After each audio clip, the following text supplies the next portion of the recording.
এরপর প্রশ্ন হলো, আমি এবং আমার পরিবার যদি জান্নাতি হই তাহলে কি একসাথেই থাকবো? যদি থাকি তবে কি সেটা অল্প সময় নাকি স্থায়ী? কোনো স্বামী স্ত্রী বা সন্তান এবং বাবা মা পরস্পরের সাথে জান্নাতে থাকবে কিনা এটা নির্ভর করে যে উভয়ে জান্নাতে যাওয়ার মতো আমল করেছে কিনা। ফেরাউন জাহান্নামে যাওয়ার আমল করেছে, সে জাহান্নামে যাবে। ফেরাউনের স্ত্রী আসিয়া জান্নাতে যাওয়ার আমল করেছেন, এজন্য তিনি কোথায় যাবেন? কোরআনে আল্লাহ তাআলা উভয়ের ঘোষণা আমাদেরকে জানিয়ে দিয়েছে, ঠিক না ঠিক? নূহ আলাইহিস সালাম এবং লূত আলাইহিস সালাম দুজন আল্লাহর নবী, তারা আল্লাহর নবী ছিলেন, তারা জান্নাতে যাবেন। তাদের স্ত্রী তাদের প্রতি ঈমান আনে নাই, তারা জাহান্নামে যাবে। অতএব স্বামী স্ত্রী একজন জান্নাতে গেলে বাই ডিফল্ট আরেকজন জান্নাতে যাবে, ব্যাপারটা এরকম না। একজন জান্নাতে গেলে অপরজন যদি ঈমান আমল নিয়ে যেতে না পারেন তার জাহান্নামে যাওয়া লাগতে পারে। এখন কেউ বলতে পারেন, জান্নাতীদেরকে তো আল্লাহ তাআলা কোনো কষ্ট পেতে দিবেন না। জান্নাত আজা কে আজারে নাবাসত কাসে রা বা কাসে কারে নাবাসত, সেখানে তো কোনো কষ্ট হবে না, মানসিক শান্তি থাকবে। এখন কোনো নারী জান্নাতে গেলেন, তার স্বামী তার গুনাহের কারণে জাহান্নামে গেলেন, বা কোনো স্বামী জান্নাতে গেলেন, তার স্ত্রী গুনাহের কারণে জাহান্নামে গেলেন, তাহলে তিনি মনে কষ্ট পাবেন না? স্ত্রীকে স্বামীকে মিস করবেন না? এর উত্তর হলো, যখন কেউ জাহান্নামী হবে আল্লাহ রাব্বুল আলামিন তার সঙ্গীর অন্তর থেকে তাকে মুছে দিবেন। হয়তো যে কোনোভাবে তার যাতে কষ্ট না হয় সেই ব্যবস্থা আল্লাহ তাআলা নেবেন। দুনিয়ার এই জীবনটাকে আখিরাতের আলমুল গায়েবের জীবনের সাথে, অদৃশ্যের জীবনের সাথে হুবহু একই মনে করা এটা সঠিক নয়, এটা বোকামি। বরং আমরা এখানে যেমনটা চিন্তা করি সেটা একরকম নাও হতে পারে। অনেকে বলে যে আমি দুনিয়াতে আখিরাতে তো জান্নাতে আল্লাহ যা চাবেন তা দিবেন, তো কেউ যদি বিড়ি সিগারেট খাইতে চায় আল্লাহ তা দিবেন কিনা? এর উত্তর হলো যে এই যে কুরুচি, এই নোংরা রুচি দুনিয়াতে আপনার হয়তো হয়, আপনি যখন জান্নাতে যাবেন আপনার এই কুরুচি থাকবে না, বিধায় আপনার টেনশন করার দরকার নাই। পিতা যদি মৃত্যুর আগে কোনো সন্তানকে আলাদা করে কোনো সম্পত্তি দেওয়ার ওসিয়ত করে যান, তবে সে ওসিয়ত মানা যাবে কি না, নাকি ইসলামী শরীয়ত মতে সমান ভাগে ভাগ করতে হবে? কোনো পিতা যদি জীবদ্দশা ওসিয়ত করে যান যে আমার অমুক ছেলেটাকে তোমরা ওই জমিটা দিয়ে দিবা, বাকিগুলা ভাগ করবা, অমুক মেয়েকে দিবা, বাকিগুলা ভাগ করবা, এরকম যদি ওসিয়ত করে যায় তাহলে সে ওসিয়ত গ্রহণযোগ্য হবে না। কারণ নবী আলাইহিস সালাম বলেছেন, লা ওয়াসিয়াতা লিওয়ারিস, কোনো ওয়ারিসের জন্য কোনো ওসিয়ত করা যাবে যার জন্য নির্দিষ্ট হিস্সা কোরআনে ঠিক করে দেওয়া আছে। ছেলে মেয়ে বাবা মার সম্পদে নির্দিষ্ট হিস্সা পাবে কি পাবে না? অতএব তাদের জন্য আর বাবা মা কি করতে পারবে না? ওসিয়ত করে যেতে পারবে। তাহলে ওসিয়ত কার জন্য করতে পারবে? ওসিয়ত করতে পারবে এমন ব্যক্তির জন্য যে ব্যক্তি তার ওয়ারিস না। যেমন একজন অচেনা মানুষকে দিল, পালক পুত্র পালক মেয়ে থাকলে তাদেরকে দিল, নাতি নাতনি থাকলো, নাতি নাতনিরা ওয়ারিস না। এই জন্য দাদা তার ছেলে ঘরে নাতিকে, মেয়ের ঘরে নাতিকে বা নাতনিকে যদি বলে যে ঠিক আছে আমার নাতিকে এই জমিটা দিও, আমার নাতনিকে এই জমিটা, তাহলে তাদেরকে ওসিয়ত করতে পারে, তাদের জন্য ওসিয়ত করলে জায়েজ হবে। সেটা 1/3, তার টোটাল সম্পদের 1/3 মধ্যে হলে সর্বোচ্চ ওর মধ্যে কার্যকর হবে, এর বেশি করলে বাকিটুকু কার্যকর হবে না। কিন্তু যদি ছেলে মেয়ের জন্য ওসিয়ত করে যায় বাপ মা, তাহলে সে ওসিয়ত কার্যকর হবে না। অনেক সময় আমরা জায়েজ না জায়েজ দেখি না, আল্লাহ তাআলার আদেশ দেখি না, বাস ওসিয়ত করছে চোখ বন্ধ করে সেটা নিজের অধিকার মনে করি, এটা ভুল। এরপরে প্রশ্ন হলো, সাউন্ড সিস্টেমে গান বাজনায় ভাড়া দিয়ে টাকা উপার্জন করা জায়েজ হবে কিনা? এটা তো তার ব্যবসা, ব্যবসা হলেই কি সেটা জায়েজ হয়ে যাবে? কেউ হারাম ব্যবসা করে, মদের ব্যবসা করে, যদি বলে এটা তো আমার ব্যবসা, তো আপনার ব্যবসা তো হালাল হতে হবে। আল্লাহ তাআলা আহাল্লাল্লাহুল বাইআ, আল্লাহ ব্যবসাকে হালাল করেছেন, কিন্তু এর মানে এই না যে আপনি নাজায়েজ ব্যবসা করবেন, সেটা আল্লাহ তাআলা হালাল করবেন। অতএব সাউন্ড সিস্টেমের ব্যবসা যদি করেন, আপনার মাইক, আপনার সাউন্ড সিস্টেম, আপনার লাইট, আপনার অন্যান্য যে সমস্ত আয়োজন আছে, এগুলো এমন কাজে ভাড়া দিবেন যে কাজটা হালাল এবং বৈধ।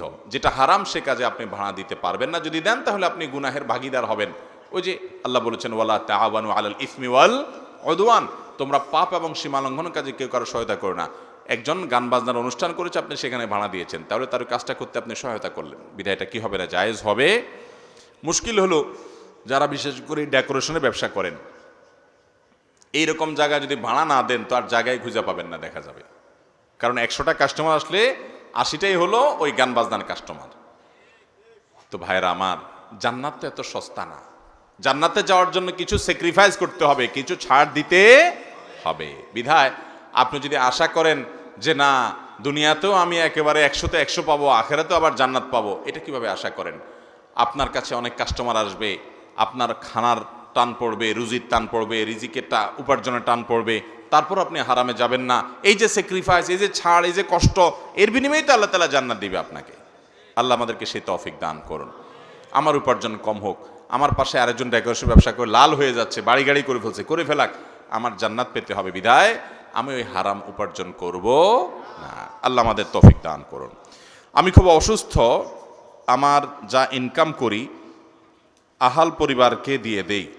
আমি অল্প টাকা ইনকাম করি, আল্লাহর উপর কি ভরসা করে চিকিৎসা করব না ভাবছি, এখন আমার করণীয় কি? দেখুন, অনেকে এরকম আছেন যে তার উপার্জন কম, নিজের চিকিৎসা করতে গেলে আর বাপ মা ভাই বোনের খরচ দিতে পারেন না, আবার তাদের খরচ দিতে গেলে নিজের চিকিৎসা হয় না।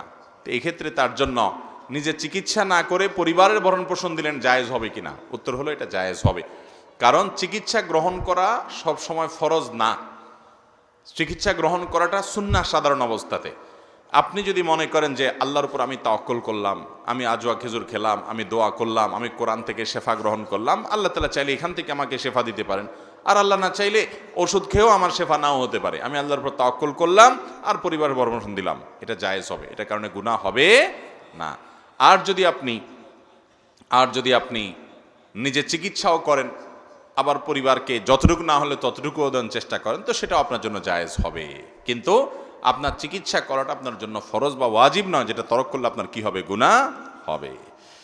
এরপরে প্রশ্ন হলো, আমি একজন যুবক, আমি সালাত পড়ি, বেশিরভাগ সময় অসুস্থ থাকি, আল্লাহ কেন আমাকে বেশি বিপদের মুখে ফেলেন?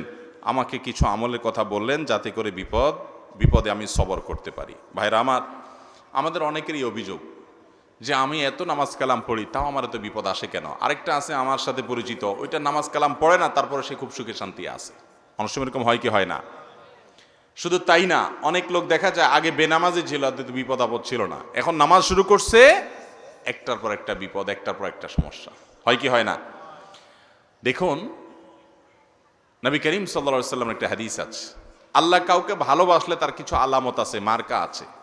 আল্লাহ কাকে পছন্দ করেন, কাকে ভালোবাসেন, কিছু পছন্দ, কিছু আলামত আছে। এই আলামতেরগুলোর ভিতরে একটা আলামত হলো, ইন্নাল্লাহা ইযা আহাব্বা কওমান ইবতালাহুম, আল্লাহ যখন কাউকে ভালোবাসেন তাকে পরীক্ষায় ফেলেন। তাকে কি করেন? তাকে পরীক্ষায় ফেলেন।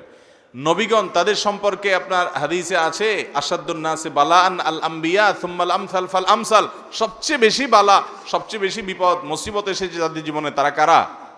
নবী রাসূলগণ। তাদের সাথে যাদের যত বেশি মিল হবে তাদের জীবনে বিপদ আপদ তত বেশি আসবে। ইমাম ইবনে তাইমিয়া রাহমাহুল্লাহ একটা উক্তি আছে যে আল্লাহর পথে কেউ যদি আসে, আল্লাহ তাকে প্রথমে ধাক্কা দেন, পরীক্ষা করেন যে ও আসলেই আমার পথে পরিপূর্ণ এসছে কিনা। এই জন্য আল্লাহ বিপদ দেন। যদি সে সরে যায় তাহলে তো ফেল হয়ে গেল, আর যদি সে টিকে থাকতে পারে সে পরীক্ষা পাশ করে গেল। এই জন্য ভাইরা, আপনি নামাজ পড়েন, আল্লাহর পথে এসেছেন, তারপরে বিপদ আসছে, এটা আল্লাহর তরফ থেকে পরীক্ষা, এটাকে আপনি জয় করার চেষ্টা করেন, এই চ্যালেঞ্জে আপনি জেতার চেষ্টা করেন। এখন কথা হলো, এই কষ্টে আপনি সবর করবেন কিভাবে? দেখুন, একটাই আমল আছে যে আমল করলে আল্লাহর কাছে হিসেব ছাড়া বিনিময় পাবেন।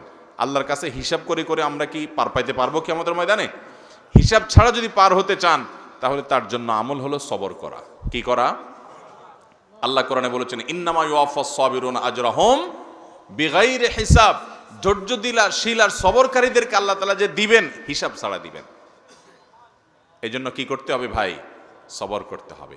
সবর এমন একটা আমল যে আস-সবরু জাযাউহু আল জান্নাহ, ধৈর্যের বিনিময়, সবরের বিনিময় হলো জান্নাত। একজন মানুষ নামাজ পড়তে কষ্ট হয় তবুও নামাজ পড়ায়, ফজর নামাজ পড়তে আসতে কষ্ট হয় তবুও কষ্ট করে, এর নাম সবর।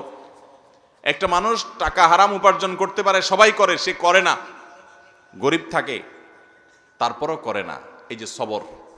নিজেকে নিয়ন্ত্রণ করে, রাগের চোটে একটা গালি দিতে পারে কিন্তু দেয় না, আল্লাহকে ভয় করে, সবর। কারোর প্রতি জুলুম করতে পারে কিন্তু করে না, সবর। সে চাইলে খারাপ পথে যাইতে পারে কিন্তু যায় না, সবর। এই সবরের বিনিময়ে আল্লাহ তাআলা জান্নাত দিবেন। আল্লাহ আমাদের সবাইকে সবরকারী হওয়ার তৌফিক দান করুন। সবাই সবর করবো তো ইনশাআল্লাহ। সবরের তৌফিক আমাদের ব্যক্তি জীবনে, আমাদের প্রত্যেকটা ক্ষেত্রে, সব ক্ষেত্রে যেন আমরা সবর এখতিয়ার করতে পারি, ধৈর্য ধারণ করতে পারি, নিজেকে নিয়ন্ত্রণ করতে পারি। এই কন্ট্রোলিং পাওয়ার, আত্মনিয়ন্ত্রণ করার ক্ষমতা আল্লাহ তাআলা আমাকে আপনাকে আমাদের সবাইকে দান করুন। জাযাকুমুল্লাহু খাইরা ওয়া আখিরু দাওয়ানা আনিল হামদুলিল্লাহি রাব্বিল আলামিন। আসসালামু আলাইকুম ওয়া রাহমাতুল্লাহি ওয়া বারাকাতুহু।